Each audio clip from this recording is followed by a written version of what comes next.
لله رب العالمين والعاقبة للمتقين والصلاة والسلام على سيد الرسل الصلاة والسلام على سيد الرسل وخاتم النبيين وعلى آله وأصحابه الطيبين الطاهرين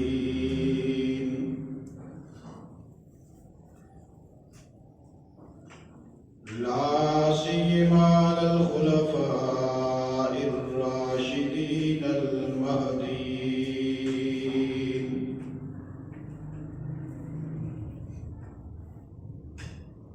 ولعنة الله على أعدائهم وأعداء الإسلام والمسلمين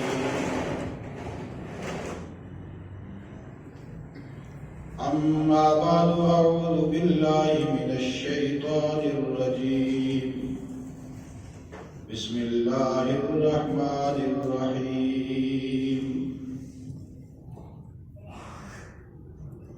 هو الذي بعث في الأميين رسولا منهم يتلو عليهم آياته ويزكيهم ويعلمهم الكتاب والحكمة وإن كانوا من قبل لفي ضلال مبين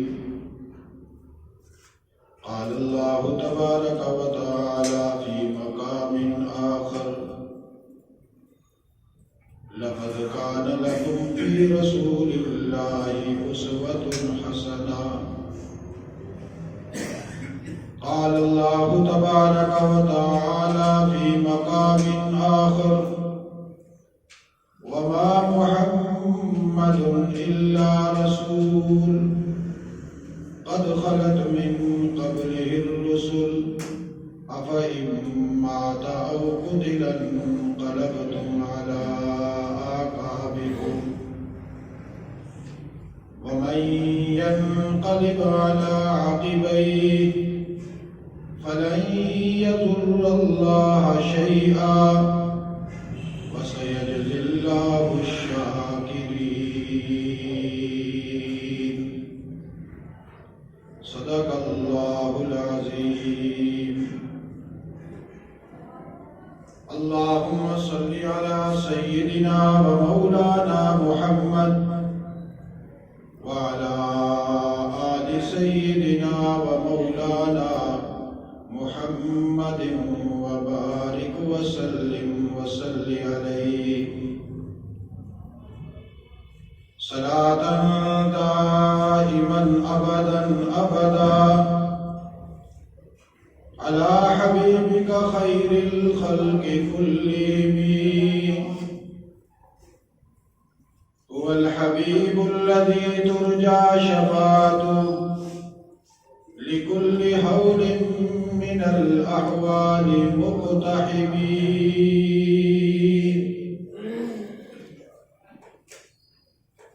تلاوت کردہ قرآن پاک کا مختصر اور جامع حصہ ہر جمعہ میں تدریجاً بیان ہونے والے عنوان سے تعلق رکھتا ہے۔ گزشتہ جمعہ سیدنا صدیق اکبر رضی اللہ تعالی عنہ کے اس لقب کے حوالہ سے چند باتیں آپ حضرات کے سامنے رکھی تھی، اور وہ لقب تھا ثانی اثنین۔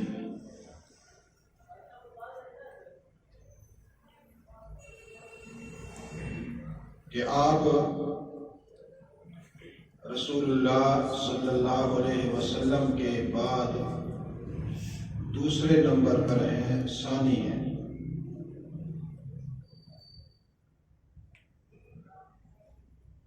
ایک دو باتیں مزید اسی حوالہ سے آپ حضرات کے سامنے رکھوں گا،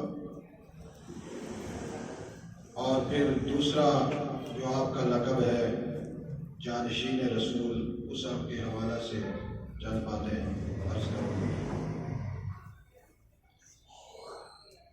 گزشتہ جمعہ میں نے اتنی بات آپ حضرات کو سمجھا دی تھی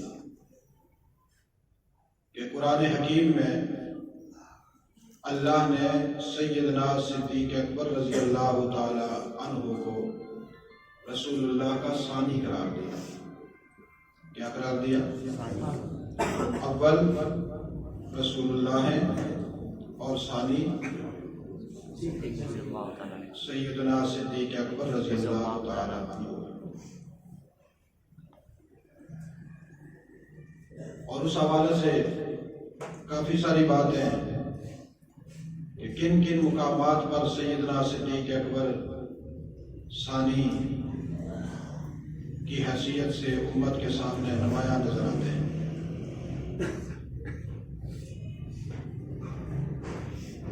حضرت قاسم بن ابو بکر رضی اللہ تعالی عنہ، یہ عظیم الشان بزرگ ہیں۔ ان کے سامنے ایک شخص آیا اور آ کر کہنے لگا، اللہ کے رسول صلی اللہ علیہ وسلم جہاں پر بھی ہوتے تھے تو آپ کی معیت میں آپ کے ساتھ سیدنا علی رضی اللہ تعالی عنہ شیر خدا بھی ہر وقت آپ کے ساتھ ہوتے تھے۔ ذرا اس بات کو سمجھنا، چونکہ سیدنا صدیق اکبر رضی اللہ تعالی عنہ کے دشمنوں کا ایک بہت ہی کامیاب ترین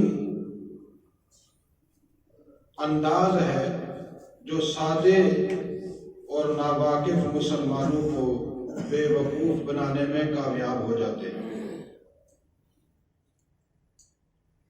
اور وہ انداز یہ ہے کہ جتنی باتیں ابو بکر صدیق کی ذات سے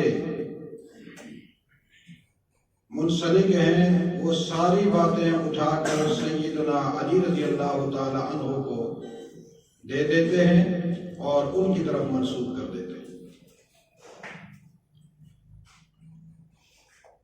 اور سیدنا صدیق اکبر رضی اللہ تعالی عنہ کو اللہ کے رسول سے جدا کرتے ہیں۔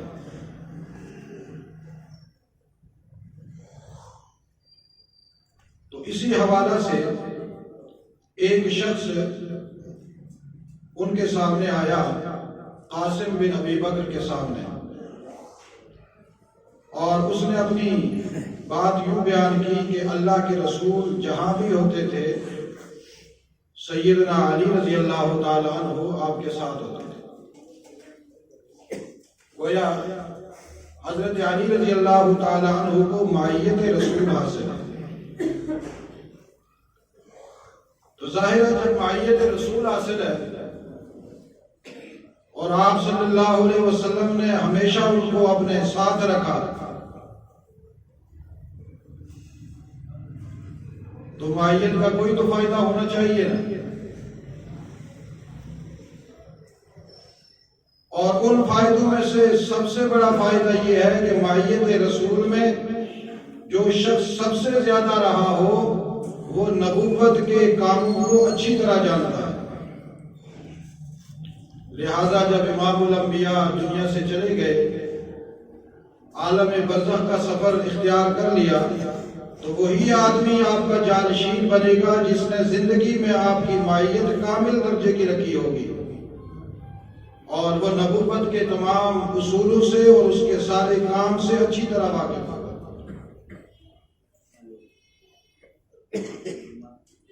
تو حضرت قاسم بن ابی بکر نے فرمایا کہ یہ جو بات تم کہتے ہو نا کہ ہر وقت علی المرتضی شیر خدا رسول اللہ کے ساتھ رہتے تھے، انہیں معیت رسول حاصل تھی، اس پہ قسم نہ کھانا۔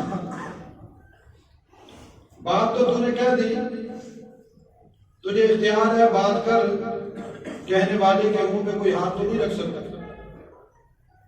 لیکن جس اعتماد سے اور جس تسلی سے تو کہہ رہا ہے اس پہ قسم نہ کھانا، جھوٹا ہو جائے گا۔ وہ حیران ہو گیا،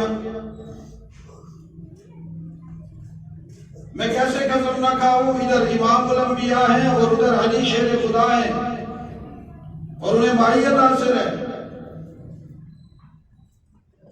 تو حضرت قاسم نے فرمایا کہ قرآن پاک کہتا ہے ثانی اثنین فی الغار، تو بھی جانتا ہے، پوری امت جانتی ہے کہ غار میں اول محمد رسول اللہ تھے اور ثانی ابو بکر صدیق تھے، تیسرا کوئی نہیں تھا۔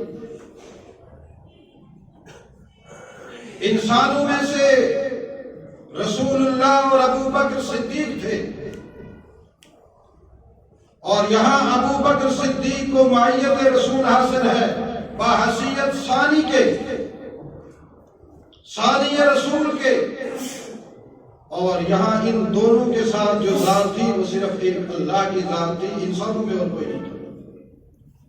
اس لیے یہ جو تو دعویٰ کرتا ہے کہ ہر مقام پر علی رسول اللہ کے ساتھ تھے، غار میں، غار سور میں رسول اللہ کے ساتھ تو علی نہیں تھے،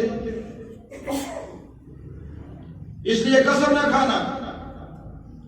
گویا اس کے اس دعوے کو اس طریقے سے توڑا کہ تو کہتا ہے ہر جگہ پر، ہر مقام پر نے معیت رسول حاصل تھی۔ ایک مقام تو میں وہ بتلا دیتا ہوں جو قرآن پاک میں ہے، اور اس پر قرآن بھی شاہد ہے، رب بھی شاہد ہے، ملائکہ بھی شاہد ہیں، زمانہ شاہد ہے، خود غار سور اس پر شاہد ہے، صحابہ اکرام شاہد ہیں، میں بھی گواہی دیتا ہوں، تو بھی کہہ سکتا ہے کہ ابو بکر کے علاوہ رسول اللہ کے ساتھ وہاں اور کوئی نہیں تھا۔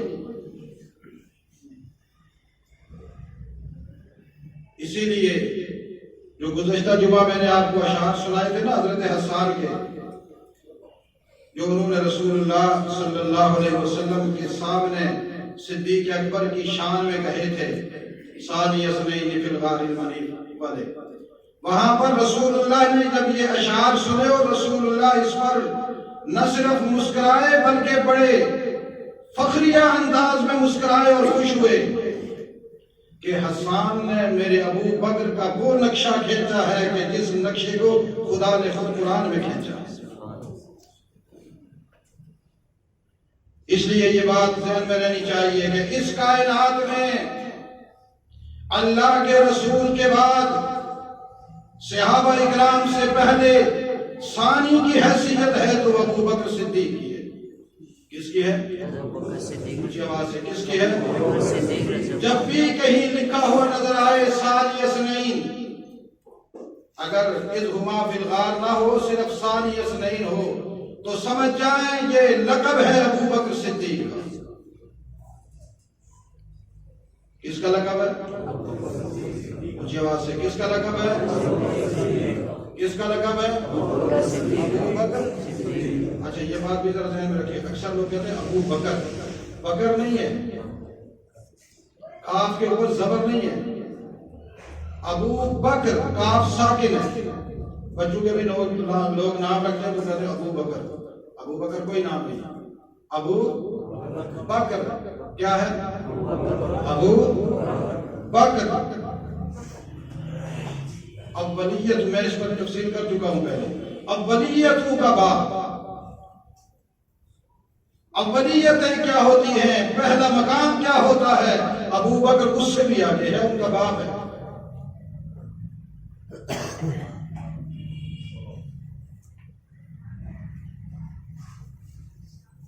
ربیعہ اسلمی رضی اللہ تعالی عنہ، کہو رضی اللہ تعالی عنہ، کہنے لگے ایک مقام پر ہم کھڑے تھے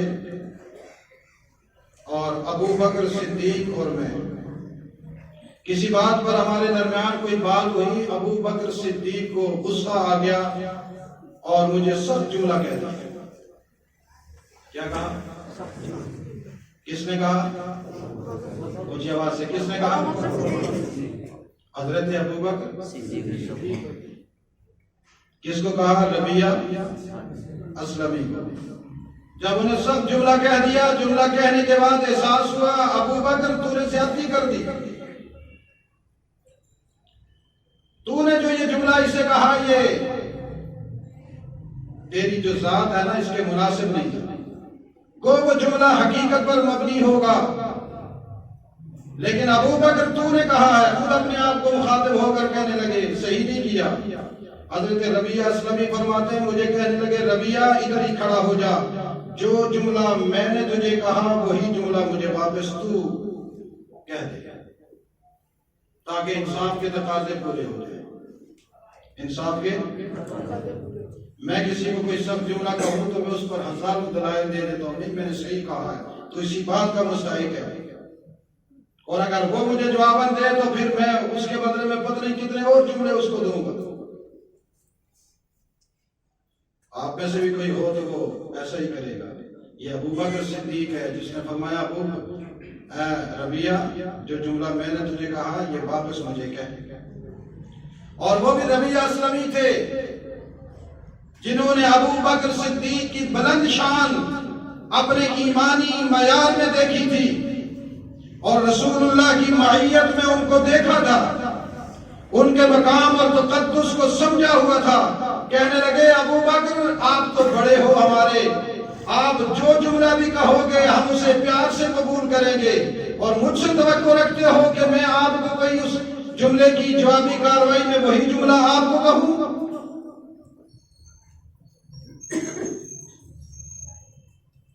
یہ جرات میں نہیں کر سکتا کہ میں ابو بکر کو وہ جملہ واپس پلٹا دوں جو اس نے مجھے کہا ہے، مجھے معاف فرماؤ۔ ابو بکر نے فرمایا نہیں، آپ کو یہ جملہ کہنا پڑے گا۔ اس نے کہا میں اتنا بے ادب نہیں ہوں کہ ابو بکر کو وہ جملہ دوبارہ دہرا دوں جو اس نے مجھے کہا ہے۔ ابو بکر آپ چھوڑیں، آپ جائیں،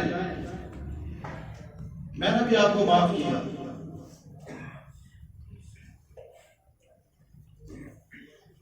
ابو بکر نے فرمایا اچھا نہیں کہتے ہو؟ میں کہا جی نہیں کہتا۔ زور سے، راوی کہتا ہے زور سے آپ نے زمین پر ایسے پاؤں مارا اور کہا کہ اچھا میں جا رہا ہوں رسول اللہ کے دربار میں اپنی شکایت لگانے کے لیے اور تیری بھی شکایت لگانے کے لیے کہ میں نے اسے یہ سب جملہ کہا اور اسے میں کہہ رہا ہوں کہ مجھے واپس یہ جملہ لوٹا دے، اور جوابی طور پر یہ مجھے یہ جملہ نہیں لوٹاتا۔ واہ ابو بکر تیری صداقت کے کیا کہنا، میں شکایت لگانے جا رہا ہوں، شکایت بھی کس کی؟ اپنی۔ کائنات عرضی میں کوئی ایسا انسان تو لا کر دکھاؤ جو کسی اپنے ساتھی کے ساتھ حالت غضب میں جلال میں کوئی جملہ زبان سے نکال دے اور پھر اسے کہے کہ یہ جملہ مجھے واپس کہہ، نہیں تو میں رسول اللہ کو شکایت لگانے جا رہا ہوں کہ یہ مجھے واپس بدلے کے طور پر مجھے یہ جملہ نہیں کہہ رہا۔ اس نے کہا ابو بکر جاؤ اپنی لگاؤ میری لگاؤ جس کی مرضی لگاؤ، تیری شان اتنی ہے کہ میں تجھے کچھ نہیں کہہ سکتا۔ ایک صحابی نے بتلا دیا کہ ابو بکر اتنی شانوں کا مالک ہے کہ اگر وہ کسی کو کوئی جملہ کہہ بھی دے، دوسرا صحابی جواباً انصاف کے تقاضے پورے کرتے ہوئے ابو بکر کی باقاعدہ ڈیمانڈ پر بھی وہ جملہ نہیں لٹاتا، تو جو آج ابو بکر صدیق کو بلا کسی وجہ تنقید کا نشانہ بنائے، اس سے بڑا دیوس کائنات میں کون ہوگا؟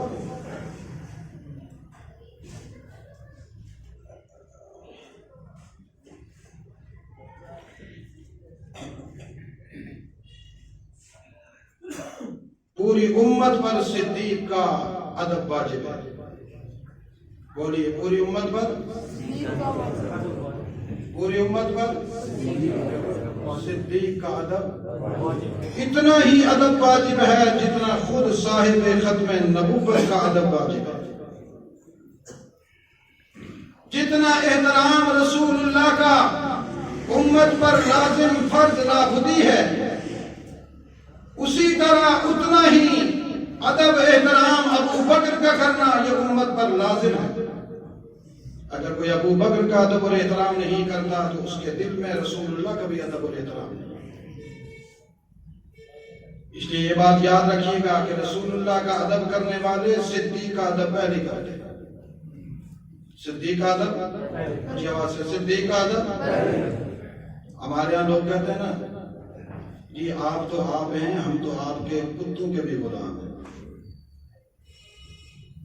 جب کسی کا احترام ہو تو کیا کہتے ہیں؟ ہم آپ کے کتوں کے بھی، ہم تو آپ کے شہر کے کتوں کا بھی احترام کرتے ہیں. اگر کوئی کہے کہ میرا رسول اللہ سے محبت کا رشتہ ہے تو پھر وہ ابو بکر صدیق سے محبت نہ کرے، محبت کا اظہار نہ کرے. وہ محبت رسول میں جھوٹا ہے، کذاب ہے، دجال ہے، بے ایمان ہے. اس لیے کہ رسول اللہ کی محبت سے پہلے رسول اللہ کے سچے غلام کی محبت لازمی ہے. ہم تو رسول اللہ کے شہر جہاں سے رسول اللہ گزرے وہاں کی مٹی کا بھی احترام کرتے ہیں، وہاں کے پتھروں کا بھی احترام کرتے ہیں. ہم تو انہیں بھی چومتے ہیں، سلام کرتے ہیں کہ ہمارے نبی کے شہر کی مٹی اور پتھر. جب رسول اللہ صلی اللہ علیہ وسلم کی طرف ابو بکر صدیق چلے تو ادھر سے ربیہ اسلمی کے خاندان والوں کو پتہ چلا ابو بکر کی اور ربیہ کی لڑائی ہوئی. وہ سارے نوجوان بھاگتے ہوئے آئے. ربیہ جلدی بتلاؤ کس بات پہ لڑائی ہوئی؟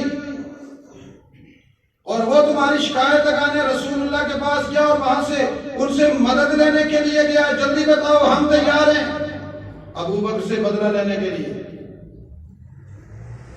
ہوتے ہیں نا قبیلہ پرست جن کو کوئی پتہ نہیں ہوتا معیار انسانیت کیا ہے، معیار انصاف کیا ہے. وہ کہتے ہیں فی الحال تو ہمارے خاندان کی عزت کا مسئلہ ہے، بعد میں دیکھیں گے سچا کون ہے جھوٹا کون ہے.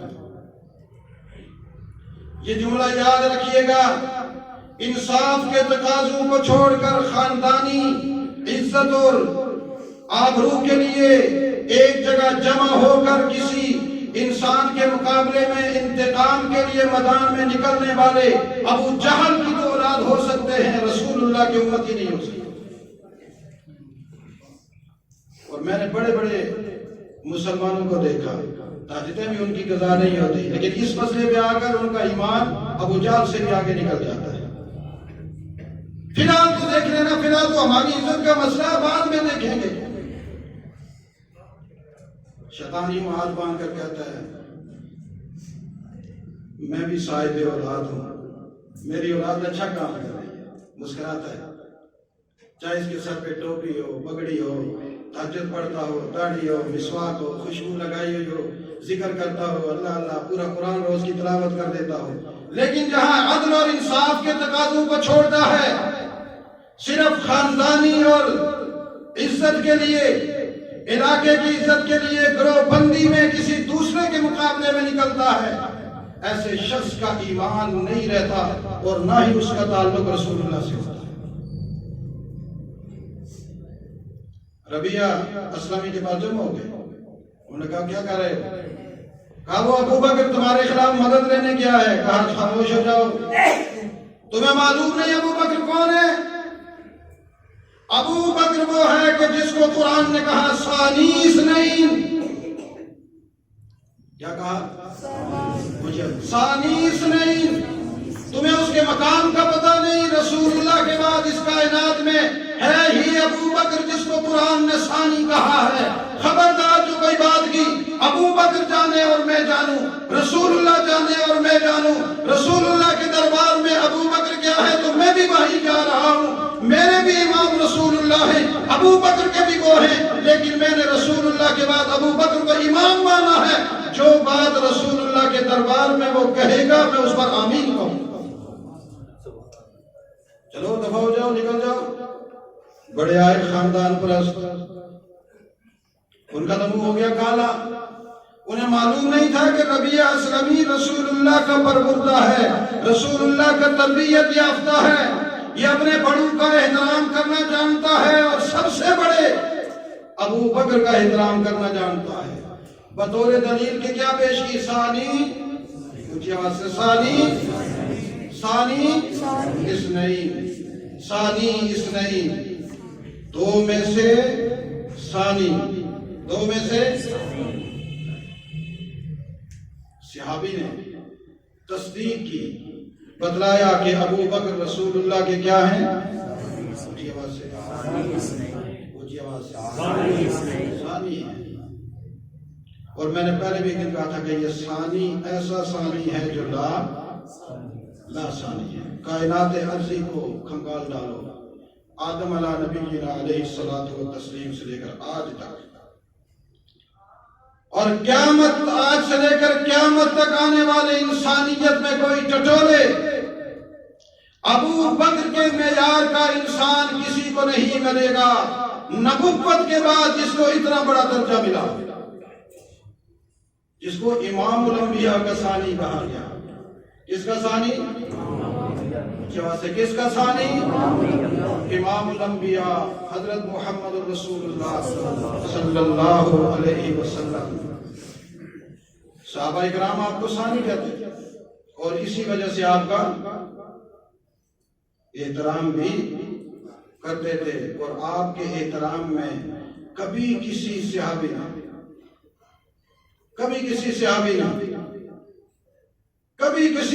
نے ابو بکر کے سامنے نگاہ اٹھا کر بات نہ کی۔ جانتے ہو نا عمر بن خطاب کو رضی اللہ تعالی عنہ، صحابہ اکرام میں سے بہادر، جری، بے باک، بدل حریت، لیکن جب ابو بکر آتے تو وہاں عمر بھی یوں ہو جاتے کہ ابو بکر کا احترام اتنا ہے کہ عمر کی نگاہ بھی وہاں نہیں اٹھتی، اور عمر کی مونچھیں یوں ہوا کرتی تھی، ابو بکر کو دیکھ کر یوں کر دیا کرتے تھے کہ ابو بکر کے رتبے سے عمر کو شرم اور حیا آیا۔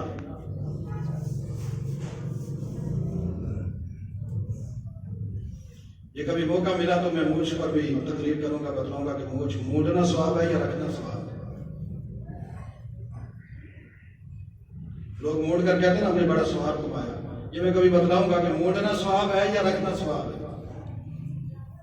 لیکن ابو بکر کا احترام جیسے صحابہ نے کیا ویسے ہی ہمیں کرنا چاہیے یا نہیں کرنا چاہیے؟ اونچی آواز سے یہاں ذہن میں رکھیں، ایک ہے احترام، یہ ہم احترام کرتے ہیں۔ ایک یہ ہے کہ آپ کا احترام امت کے سامنے بیان کرنا، امت سے منوانا۔ میرے دل میں احترام ہے، مجھے کیا پتا کہ لوگ جانتے ہیں کہ میرے دل میں احترام ہے؟ آپ کو پتا میرے دل میں کیا ہے؟ مجھے معلوم ہے آپ کے دل میں کیا ہے؟ نہیں معلوم۔ جس دل میں محبت صدیق ہو، احترام صدیق ہو، اس کی زبان ہمیشہ ابو بکر کے نغموں سے تر رہنی چاہیے۔ وہ جہاں بیٹھے ابو بکر کی بات کرے، جہاں چلے ابو بکر کا نام ثانی کی حیثیت سے لکھے۔ اس لیے میں آپ حضرات کو یہ دعوت فکر دیتا ہوں، اپنے پیسوں میں سے کچھ پیسے نکالے کرو اور اس میں صحابہ اکرام کے نام لکھوایا کرو، ابو بکر کے، عمر کے، عثمان کے، علی کے، حسن کے، معاویہ کے۔ یہ 6 اسلام کے بڑے خلفاء ہیں، خلفاء راشدین، بالخصوص ان کے عشرہ مبشرہ کے، ازواج مطہرات کے، بنات رسول کے، اور پھر گلیوں میں، بازاروں میں، گاڑیوں میں لگا دیا کرو تاکہ آپ کے پیسوں سے نبی کے صحابہ اور بالخصوص صدیق اکبر کی عزت نمایاں ہو۔ کل یہ ایک ایک کتبہ، ایک ایک جو ہے نا بینر، ایک ایک سٹیکر آپ کے ایمان کی گواہی دینے کے لیے اللہ کے دربار میں آئے۔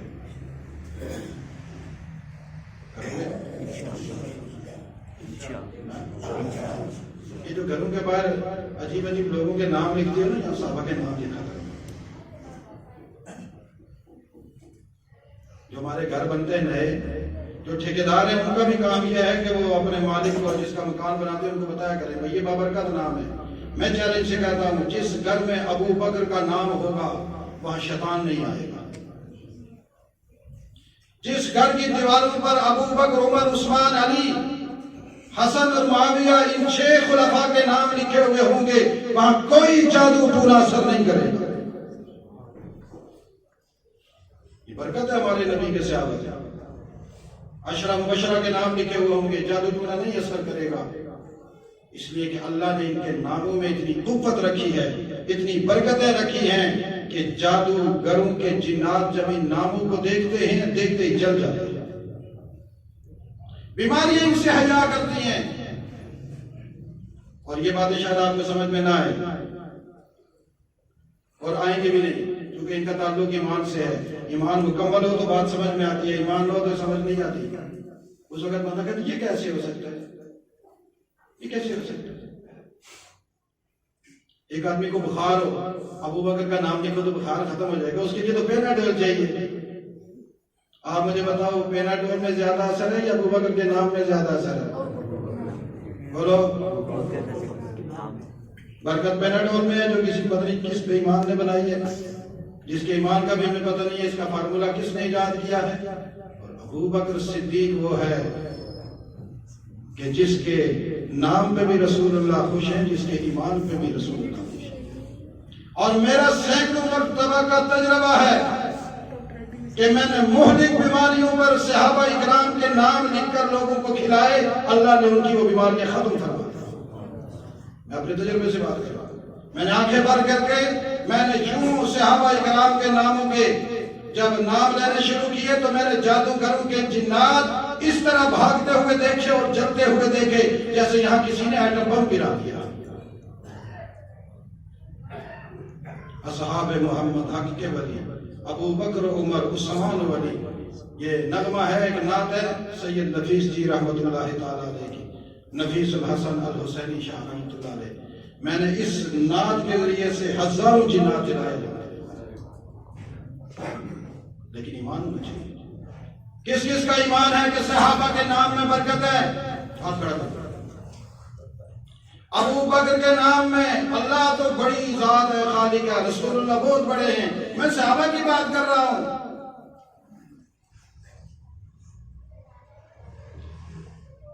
اب آخری بات بتا دیتا ہوں، چلو یہ بات نکل آئے گا۔ کسی کی ذات پہ جن آیا ہوا، آپ ایمان یقین کے ساتھ یہ ابو بکر، عمر، عثمان کا نام تلاوت کرنا شروع کر دیں اور اس کے کان میں پھونک ماریں، دیکھنا جن جلتا ہے یا نہیں جلتا۔ لیکن پڑھنے والے کے لیے ضروری ہے کہ اس کے دل میں ان کی محبت ہو اور ان ناموں پر یقین ہو۔ اللہ ہمیں عمل کی توفیق نصیب فرمائے، اللہ ہمیں نسبت کامل نصیب فرمائے۔ باقی انشاءاللہ اگلے جمعے عرض کروں گا جو بھی ہوگا۔ باخر دعوانا الحمدللہ۔